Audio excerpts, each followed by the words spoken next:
নমস্কার, বর্ণাঢ্য রান্নাঘর অ্যান্ড শর্টসে সবাইকে স্বাগত। আজকের রেসিপি সর্ষের পুর দিয়ে কচু ভাজা। ছোলা কচুগুলোকে এইভাবে কেটে ভালো করে পরিষ্কার করে ধুয়ে নিলাম। এবার গ্যাসটা অন করে বাটিটা বসিয়ে নিলাম। এবার একে একে লবণ হলুদ দিয়ে দিলাম। কচুটাকে এপিট ওপিট উল্টে 70% সেদ্ধ করে নামিয়ে নিলাম।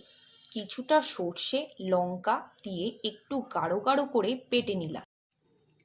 তারপর বাটা সর্ষের মধ্যে কিছুটা লবণ হলুদ আর সর্ষের তেল দিয়ে ভালো করে মেখে নিলাম। এবার পুরটা তৈরি হয়ে গেল।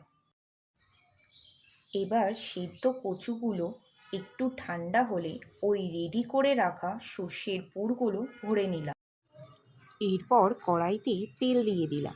তেলটা গরম হয়ে এলে একে একে পুর ভরা কচুগুলো তেলে দিয়ে দিলাম।